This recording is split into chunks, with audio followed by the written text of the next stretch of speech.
podcast is intended for mature audiences. The views and opinions expressed are those of the panelists and do not reflect in any way those of the podcast partners, sponsors, or affiliates. Enjoy. Sky's the limit, baby. BoxingVoice.com. We don't fight for rings and stuff like that. I don't fear anyone. En este deporte no se viene a jugar y no le tengo miedo a nadie. We don't come to play in this sport. I fear no one in this sport. Does that mean that you will fight Triple G later this year? Como lo dije en la pelea pasada, ahorita mismo me vuelvo a poner los guantes. As I said in the last fight, right now I'll put on the gloves again. ¡Viva México! Canelo wants to unify all the titles. When did you realize, Andy, that you could take his power? Because of the Mexican warrior that I am, I got that Mexican blood in me. So, talking about the Mexican style, I just proved it. BoxingVoice.com. Ain't no other sight in the game can see the boxing voice.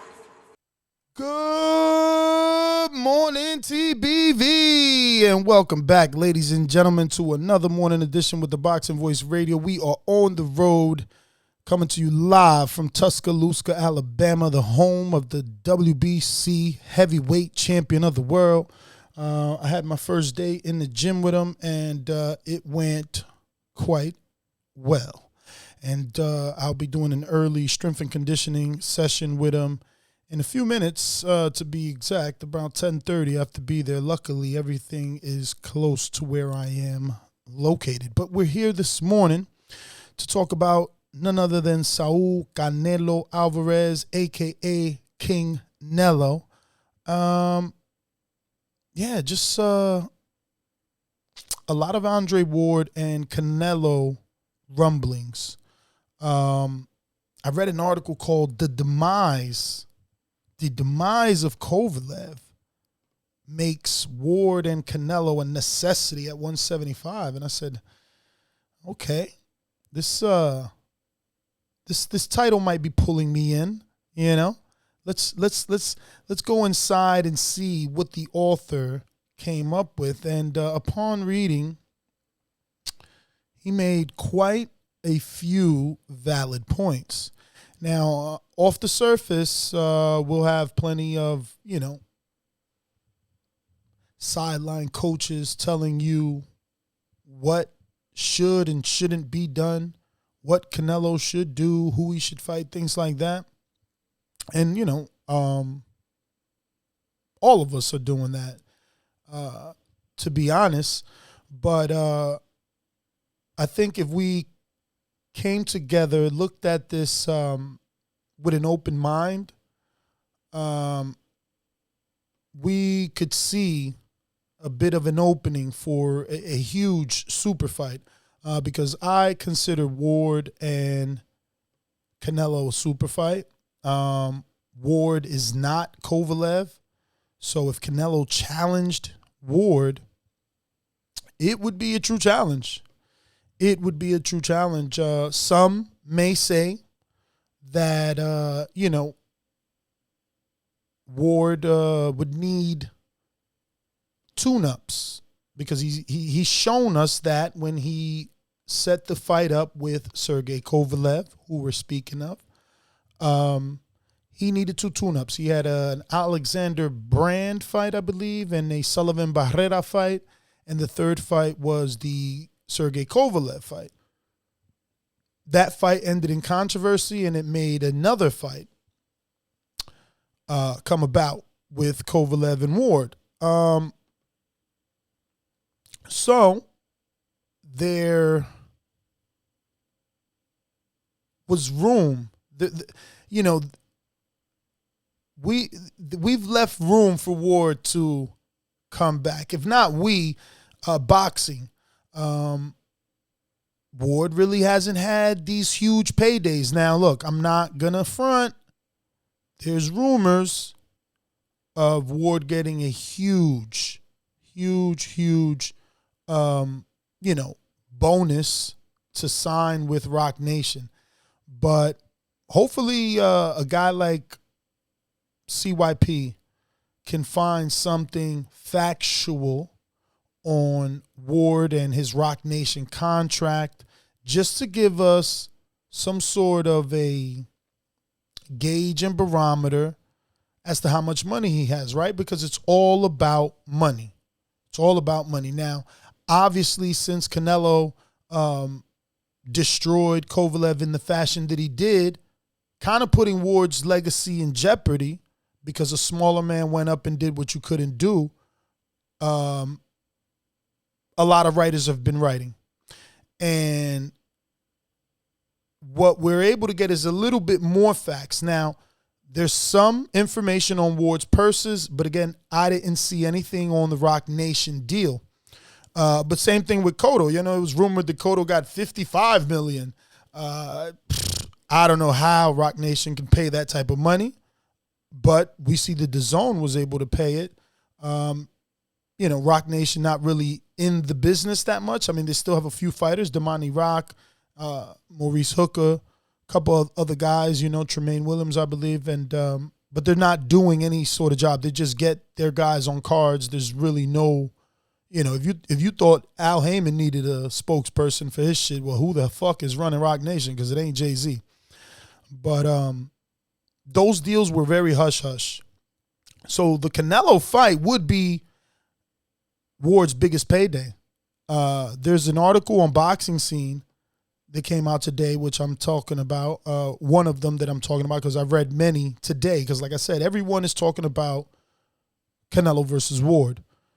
So the one on Boxing Scene is called "The Demise of Kovalev Makes Canelo versus Ward a Necessity."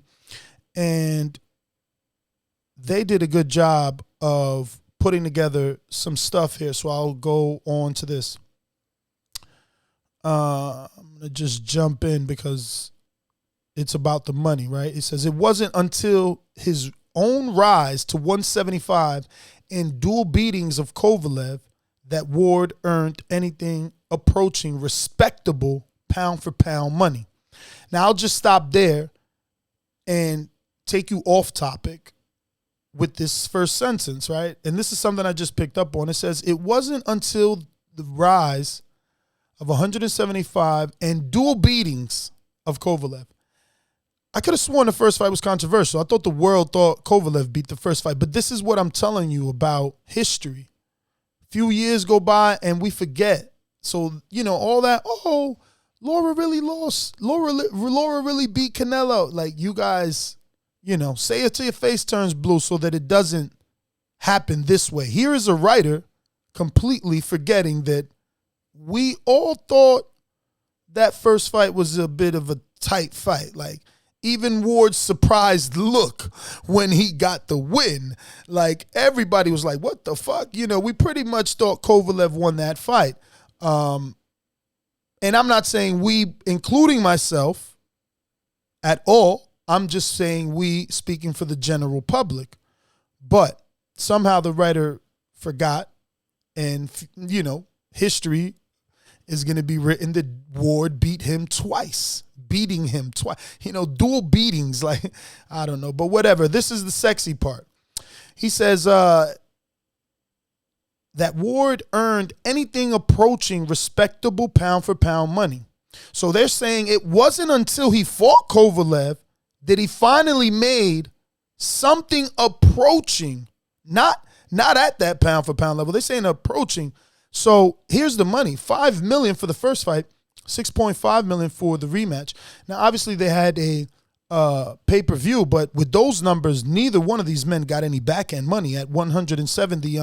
All the executives that I've talked to, Peter Nelson, you know, Steven Espinoza, even Ross Greenberg,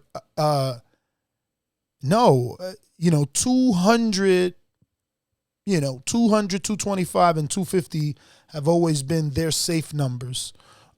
Never 170. But I think this one reached maybe 190 if you can scrape up some facts. I always say 170, but I could be getting it confused. I think maybe it was Gennady and Lemieux did 170. Not sure, though. But they were all four of those fights, you know, those two Gennady fights and the two Ward fights, they were under 200 is all we need to know. So the point that the author is making is that Ward never really made that big dog money. And here, I'll put that into perspective for you. Amir Khan made $5 million to get hit in the dick by Terrence Crawford. Nah, I'm joking. To get knocked out, right? So he got 5 million plus pay-per-view upside, but we know that didn't do well, so there was no upside, right? Then Big Baby was getting on a streaming service 6.5 million to fight Anthony Joshua, which is the top, but so was Kovalev at the time that Ward fought him, and Ward only got 6.5. So Big Baby never accomplished what Ward has accomplished, like ever. You know, he hasn't done anything yet, and he was getting what Ward got at the top of the level. So, you know, when you're Andre Ward and people are asking, oh, you know, would you fight? And you're like, no, I'm good. You are good because, you know, $11 million, you know, taxes is like 40%. You know, you got like, I don't know, 6, 7 maybe, you know, collecting interest, living off principal and all that good shit that B-Hop talks about. But then you're also looking at like, damn, this dude just made $35 million for beating Kovalev. Like, I made 11 for 2 fights. He made 35 million for 1 fight and got the knockout. So, yeah, maybe people will say like, "Oh, leave Ward alone. He's retired, right?" Well, let's check that out. How long has Andre Ward been retired? Because a guy like Floyd Mayweather, man, my man comes back every 18 months and give us a world-class performance, you know, and that just is further argument that Ward, if these negotiations begin to happen, I don't want to see Ward asking for 3-fight tune-up contract deal. Like, DAZN, give me a 3-fight deal. Let me shake the rust off. I mean, nah, no need. This is a smaller dude. This isn't Kovalev. It was different when he was preparing for Kovalev. It was like, yo, he's moving up. He's risking it all. He's going up to Kovalev's division, you know? So that is completely different. But this would be a Canelo Alvarez that he knows, you know? And again, this author did a really good job, right? Let me see, because I read so many articles. I'm a little bit everywhere with the information, having to figure out which article is which. But the author seemed to talk about the weight as well. Very good article. So let me see. Oh, here's some good quotes from Lampley, who believes Ward will come back. You know, so let's see if I can get all those together.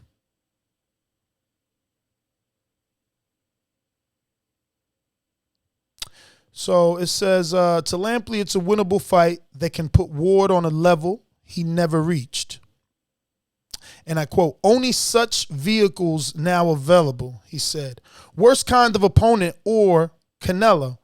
Not an aggressor against Kovalev. It was just a matter of time. Andre Ward have to go find him. And once you do, then what do you do? I would favor Ward. And the truth is, I think he's right. I think Ward beats Canelo. I think Ward uses the Saki Obika and Alan Green type tactics, hold Canelo on the inside with one hand and really put a beating on him. But then we seen Ward play the bully in the Sergey Kovalev second fight and really beat Kovalev to the body. Canelo's never shown us any weakness like that to the body, but I see Ward being too skilled on the inside and being the bigger man. This is even going to sound funnier, but I promise you, when reading some of these articles yesterday, I thought to myself, damn, is Ward the cruiserweight fight that Canelo's talking about? Because there's articles that he said he's not going back to 160. There's also articles that the WBO president Paco, I can't pronounce the last name, Valsecra, or so, I don't know, whatever. There's articles saying that he said that Canelo told him he's not going down. So for right now, he's keeping that 175-pound title. And guess who's the mandatory? Gilberto Ramirez. That's the fight I talked about yesterday. I'm telling you, The boy is going to stay there. It's up to Ward to come get this money because I think you could beat him, Ward. And I also think that it's a very tough fight for Gilberto Ramirez. I mean, rather, for Canelo, if he takes the Ramirez fight, because Ramirez does let his hands go. It will be one of those all-out Mexican wars that Julio Cesar Chavez didn't give us. Canelo's not a traditional Mexican fighter. He's not the dude that is going to go out there and, stand toe-to-toe and let hands go. That's just not what he does. He picks his shots. He uses head movement. You've seen how he made Jacobs lose. So he's not going to do any of those crazy things, you know what I mean, that Gilberto is going to want him to do. But Gilberto's going to put that come forward pressure. He's tall, naturally bigger, and really active. So that's a fight at 175. But if I'm Ward, do I really want to take that chance?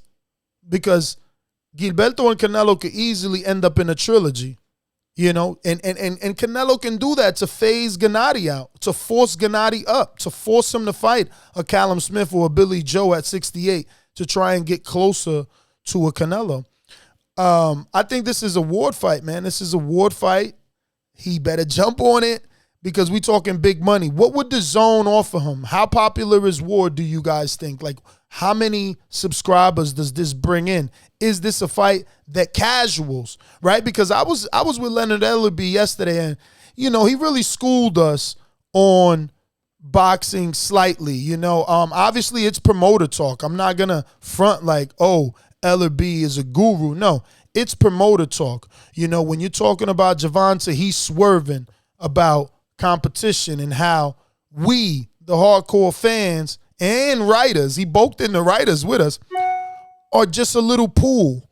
And, when it's Ellerby, he likes to brag about the accomplishments of Floyd, and he's the CEO. You're entitled. But I don't know if he got the memo that it's Floyd. Like, it's expected.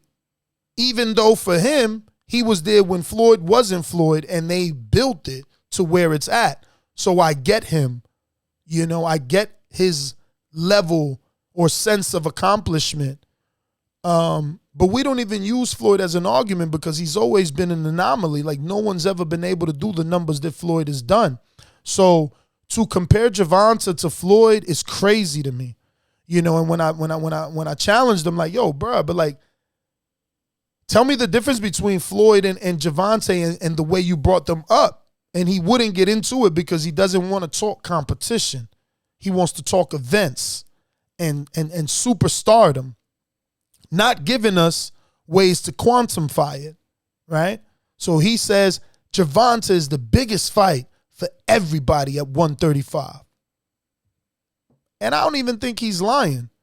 But when I challenge him, I say, how are you quantifying it? Because viewerships has to be one of at least the metrics. And Gervonta ain't doing big numbers. He's doing 400 and 600,000. And he's like, Gervonta's a star. Gervonta's a star. So I say all that to say this. You out here thinking Canelo needs to fight better, Beef. That's not the way it works. He needs to fight the name that the casual fan knows. And I think that the casual fan knows Ward a lot more than Better Beef and even Golovkin. Even though Golovkin did better pay-per-view numbers, it was versus Canelo. The world knows that Ward is the one that beat Kovalev first. Ward is the one that showed us the blueprint. So if the world realizes now Canelo is going to fight Ward, I think we got a super fight on our hands, man. And remember, it takes one great A-side to make the super fight. Gennady is a great fighter, but we've seen his numbers with Daniel Jacobs. We've seen his numbers with David Lemieux. He doesn't take you over the top. And Andre Ward is a great fighter, but we've seen his numbers with Kovalev, and that was his only dance at a pay-per-view. This will be treated like a pay-per-view, in my opinion. This is the fight to be made if you're Team Canelo. And it's another strategic pick without a doubt.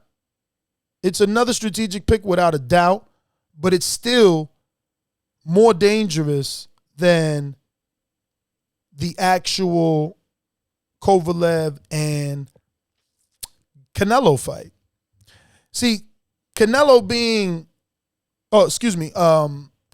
being active was supposed to give us the assumption that he would be able to, beat Canelo, but we knew he was, I guess, weak to the body.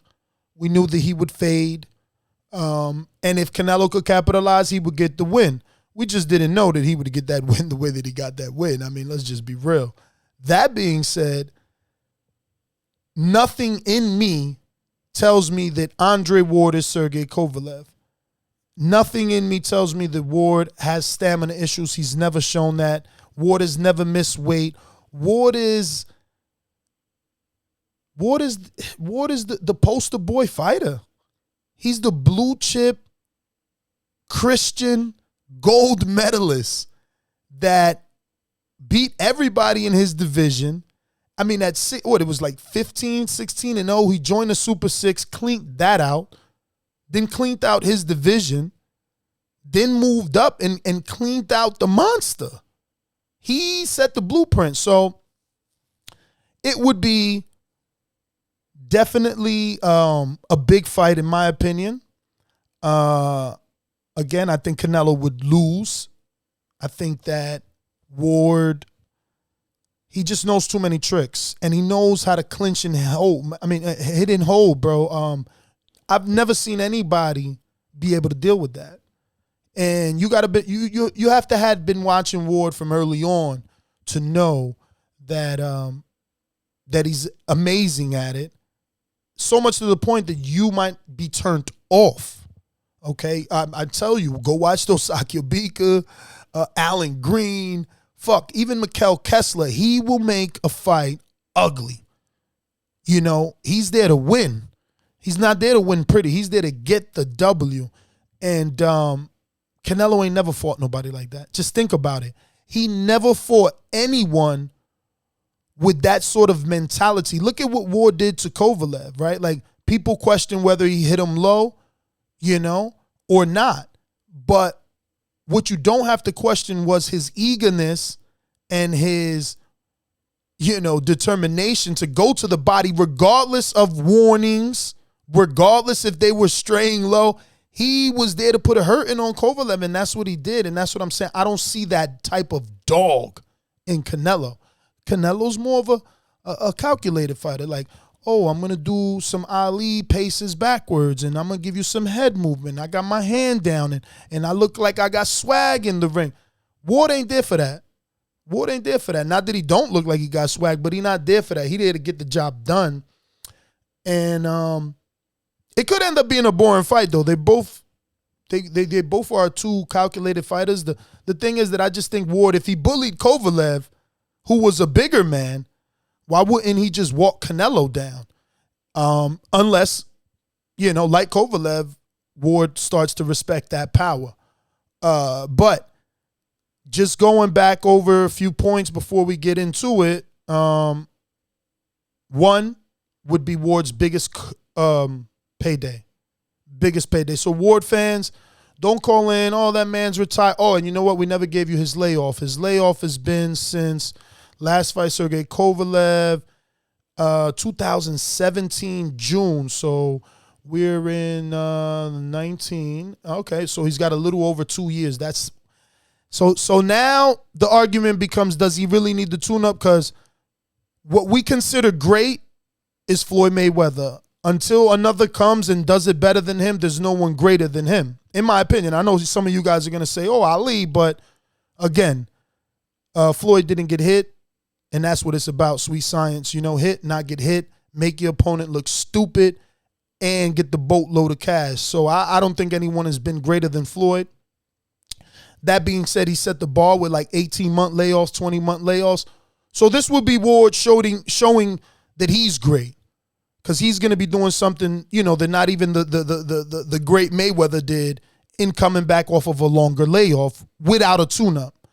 Because, again, I think it's the other article on Boxing News that says, will Andre Ward come back to challenge Canelo Alvarez, is the one where the author suggests Ward cannot ask for tune-ups. He's got to go straight into it. And it's like me, because that is the rehydration clause for Canelo. You know, like that's the clause in the contract. It's like, all right, I'll fight you, the smaller man, you know, the guy that's going to be at a disadvantage, but the man that's bringing you the money, I will fight you, but right now, no tune-ups right now. I got to get you rusty, per se. But for us Ward fans, my man ain't rusty.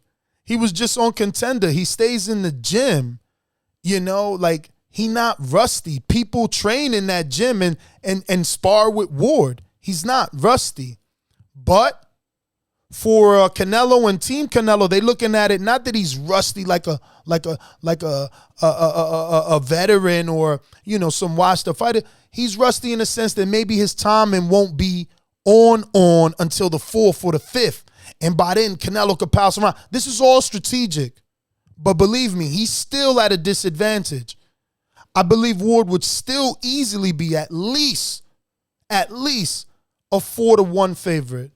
I'm sorry. He's the bigger man. He set the blueprint for Kovalev. He had the training wheels off of him at 15-0. You know what I'm saying? He was dropped by the same dude that beat Adonis Stevenson a long time ago. Like, this dude learned. He's just too good. I'm sorry. You know, Ward is like Floyd, but not like Floyd, right? Like, he doesn't cross over because he's not that mouthpiece. So this fight got to be fucking like making his mouth water. Oh my God, I got 9 minutes. All right, so I'm gonna go to like a few callers, but after that I gotta go meet up the champ. So yeah, I don't know if I got to everything. Hopefully I did. We're gonna go to the callers. Let me see if I got this soundbite yet. It doesn't look like I have this sponsor soundbite on this laptop. So, all right, CYP, what it do? CYP? Oh, let me see. I forgot I gotta always connect you. Good morning. You hear me? Yes, sir. I do now. It was I have to connect y'all on my end. All right, let's start this off by me cook. You know, 99% of the shit I say usually comes true or it's already factual. I'm gonna give you my opinion on this one. Now y'all can take this opinion and you roll with it because you know my opinion is on point. It's a possibility that Andre Ward does fight Canelo, but it's also a possibility that he loses. The reason why I say he loses is because he turns 36. 36 years old. Y'all know my magical number is 35 plus. He turns 36 in February. Then you got Beterbiev. Beterbiev is 34. He turns 35 in January. These are in the realm of a next fight. So both of them will be 35. He'll be 36. Now, I don't believe that Andre Ward is going to take the fight with no tune-up. I don't believe he's that kind of man. He has integrity. He's not giving Canelo no advantages. But let's just say the money is just crazy. He said, and all of a sudden he becomes a whole new person besides SOG that we've known and loved. He just becomes this dude that's all about money. I don't think he will. But let's just say he does. But wait, he don't take no tune-up. Just because you said, let's say it's about money, let's put a number on that. Just for shits and giggles, Kovalev got $14 million was the rumor, right? Obviously, on paper, they said something like 3, but we all seen the articles. We did shows. They said $14 million. A percentage was going to Top Rank, percentage was going to main events. If you're Ward and you're hearing those $14 million, you know you only got 6.5. You figure you at least worth, what do you think Ward is worth? If Kovalev got this $14 million, to get this man out of retirement, 2 years, like Dazn's got to offer him some big money. So put a number on it. For me, from what I know about Ward, the people who know Ward is not even going to be comfortable taking less than Canelo for one. So he's going to have to get a lot of money. Him taking $15 million ain't going to cut it when you're getting 32. You're going to have to give him 20 plus, 25 plus million to make him feel comfortable that the 6 isn't in for this dude to win. He ain't gonna come in the favorite and then getting way less money because it's not a pay-per-view. So there's no upside. So you're gonna have to drop that bank. Like you said, you wouldn't do no more of his own. We're not overpaying fighters anymore. But now all of a sudden you want Ward and you have to overpay him. Make your fucking mind up.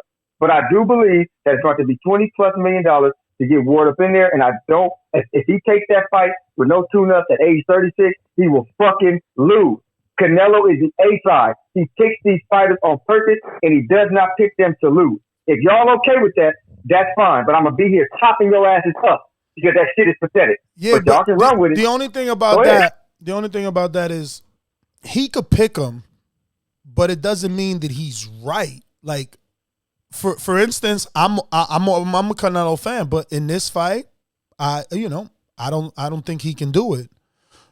So he may think he can do it. He may think he can do it, but I bet you a lot of people don't think he'll beat Ward. And if he doesn't beat Ward, it would be that. It's like, okay, I see something. Maybe we could get him. Our probability is higher, but there's still a probability that you would lose. Like, I just don't see Canelo Ward anything like Canelo Kovalev. Canelo Kovalev, you see me from the minute the first headline came out, I said that's a cherry pick because I know how good Canelo is, but I also know how good Ward is. He got shit that Canelo never seen. Name one dude that's been in the ring with Canelo that is anything similar, remotely close to Ward. A 36-year-old Ward on a 2-year layoff?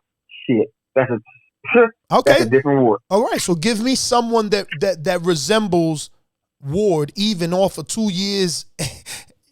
Dude, yeah. Give me anybody that's on that level. Like, who right now is Ward then? At 36 with layoff? Yeah. What are we talking about? 168? What weight class are we talking about? I don't know. You pick them. You pick. Because I can't see anyone. Like, when I look at Canelo Charlo, I still think Ward beats both of them. Anybody that we've been wanting to see Canelo with, Ward beats him. Ward beats Jacobs. Ward beats Charlo, Andrade, everybody. Kovalev. Right now, if they fought at 175, better be, in my opinion, right now, better be with the fight Ward at 36, no tune-up. Better be will beat Ward at 2. Better be is the guy. Fight Better be at 35. Better be at 35 is different. Go ahead and fight Better be at 35. I think Better be, no tune-up, beats Ward. Ward with tune-up beats them all. You know why? No tune-up 36. You know why I agree on the Better be? I don't think he beats Ward. I think Ward finds a way. But I see your argument because Ward's been chinny. He's been down before, and it'll be coming back from a deficit. But he was there before as well. Like, we all thought Kovalev was Better beef 2-3 years ago, and he showed us that there was a weakness in him, and he will show us that there's a weakness in Better beef. And let's not forget, just because he beat Vazdek, Better beef is chinny his fucking self. He's been down 2 or 3 times by mediocre dudes. That's true, and the motherfucker still win. And Ward was down too, still win. But I'm talking about 36, no tune-up. Let's go. The dude already weighing like 190 right now. We're going to have to really dial it down. That's a lot to do in a span of a 6 month, 7 months. Because, Canelo got other business he can attend to. So he's going to want that fight right now with that bullshit clause, which is right now, it's his clause. Not the hydration, but you got to fight right now. They're too smart. I got to give Oscar De La Hoya credit. He's a smart businessman when it comes to picking his opponents, man. But De La Hoya needs his credit. But you seen Kovalev drag it out. So if Kovalev, who's no Ward in the negotiation table, can drag it out, Ward can definitely make this fight for September. And was still losing. Yeah, no. He dragged it out. No, you're not listening though. What I mean is, whatever date Canelo wants, don't make it happen. And shoot for the September date. September Mexican Independence Day. That gives Ward plenty of time to have 10 fucking months of sparring. You know what I mean? This is a next year fight. What he can't do is allow Canelo to put him on the May 5th fight. You can't do May 6th. Yeah, that's what he's gonna ask. De La Hoya is gonna ask for Cinco de Mayo. We ain't gonna ask for September. No, listen. And that's fine. But if you're Ward, you drag it for September so you could get months and months of sparring. But listen, CYP, I gotta go. I want to thank everybody. I know there's other people calling in, but you should be like CYP, get that boomerang status, and you'll be the first one on the line. I gotta go meet the champ. We got a strength and conditioning session to go bring our Patreons behind the scenes footage of, and you could definitely check our YouTube for any interviews that I do with the champ at youtube.com/The Boxing Voice. Click that notification bell. Make sure you get your notification, man, because we will go live. You just never know. I'm on a different time zone. I think this is Central over here or something like that. So shows have probably been an hour behind, or I don't know. Hopefully they're on time. Who knows? Point is, we'll be back with another one. Do say.